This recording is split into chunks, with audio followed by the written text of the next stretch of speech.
অবশ্যই অবশ্যই আমরা যখন প্রথম এসেছি আমার কাছে মনে হচ্ছে এটাই সবচাইতে প্রয়োজনীয় জিনিস। মেয়েদের ন্যাশনাল টিমের বাইরে যারা থাকে তাদের কিন্তু অনুশীলনের সুযোগ সুবিধা অপর্যাপ্ত, এনাফ না, আমি মনে করি এনাফ না। তাদের ফিটনেসটা বজায় রাখাও খুব কষ্ট, তারা অযথা সুযোগ পান না। তো আমাদের এটা প্রথমে আমি নোটিশ করেছি। গত বছর যে খেলাগুলো হয়নি এবছর কিন্তু সেটা হচ্ছে, এনসিএল হচ্ছে আমাদের এই সিজনের পর আমরা কিছু টুর্নামেন্ট আয়োজন করার চেষ্টা করছি।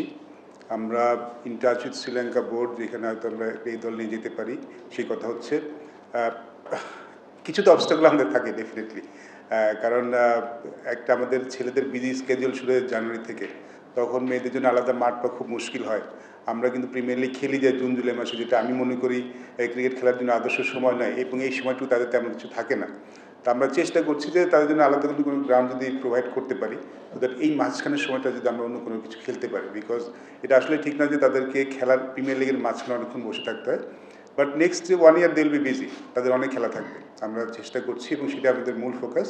ন্যাশনাল টিম তো ন্যাশনাল টিমের মধ্যে প্র্যাকটিস করছে, তাদের তো সব কিছু সেটেল থাকে মোটামুটি, রেসিপ্রোকাল বলেন বা টুর্নামেন্ট বলেন। বাট ন্যাশনাল বাইরে যারা আছেন তারা যেন খেলার মধ্যে থাকতে পারে, আমার নেক্সট ইয়ারের টার্গেটটা আসলে নেক্সট 1 ইয়ার টার্গেট সেটাই থাকবে।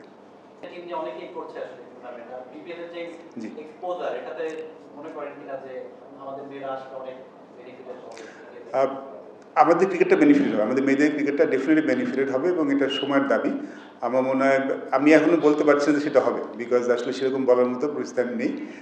আলোচনা আছে, একটু বলতে পারি যদি এই বছর নয় নেক্সট ইয়ার আমি বলতে পারি যে হবে।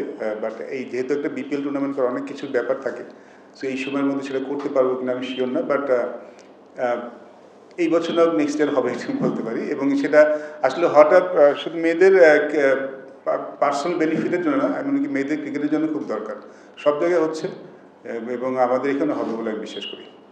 বাংলাদেশ কখনো ডেভেলপিং জায়গা থেকে বেরোতে পারে না, ডেভেলপ করে না, আসলে কবে করতে পারে এবং আপনার কোনো ধারণা আছে? আপনি যদি এক্সাক্ট টাইম ফ্রেম থেকে বলেন সেটা আমি দিতে পারবো না। আমার মনে হয় ইটস নট ডেভেলপিং। দেখুন, ইটস অ্যাবাউট যখন ন্যাশনাল টিম খেলে, আমি পার্সোনালি সবসময় বিলিভ করি ন্যাশনাল টিম কিন্তু ডেভেলপিং স্কোয়াড না, ন্যাশনাল টিম কিন্তু পারফরমেন্স বেস স্কোয়াড। ন্যাশনাল টিমের পারফরমেন্সটা আসল, but at the same time national team যখন হয় তাদের ফিউচারটাও দেখতে হয়। সেক্ষেত্রে অনেক সময় একটা কম্বিনেশন তৈরি করার দরকার হয়, কারণ সবসময় তো প্রেজেন্ট দেখলে হয় না।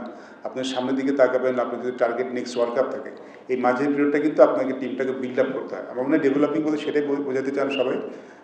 বাট ডেফিনেটলি আপনি যখন কোনো কম্পিটিশন যাবেন সেক্ষেত্রে যেটাই আপনার প্রায় টার্গেট থাকবে, সেটাই করার চেষ্টা হচ্ছে। আর আমার মনে হয় যে আমাদের টিমটা, দেখুন, আমাদের এই টিমটা কিন্তু অনেকদিন ধরে খেলছে, তো সামটাইমস নতুন প্লেয়ারদেরকে তৈরি করাটাও খুব ইম্পর্টেন্ট। আমার এই মাঝের সময়টা সেটাই করার চেষ্টা হয়েছে।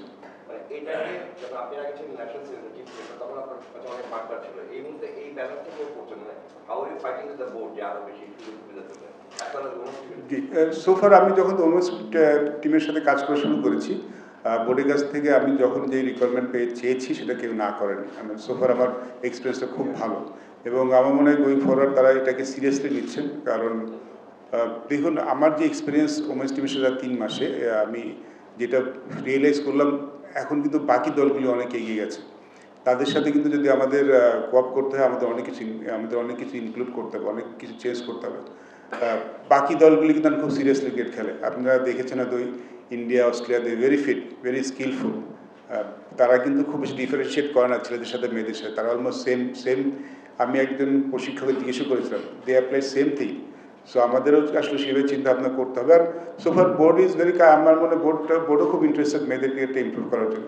সো এখন পর্যন্ত আমরা কিছু চেয়ে আসলে এখন না, বোর্ড না করেনি, বোর্ড খুবই সিরিয়াস মেয়েদের ক্রিকেট নিয়ে।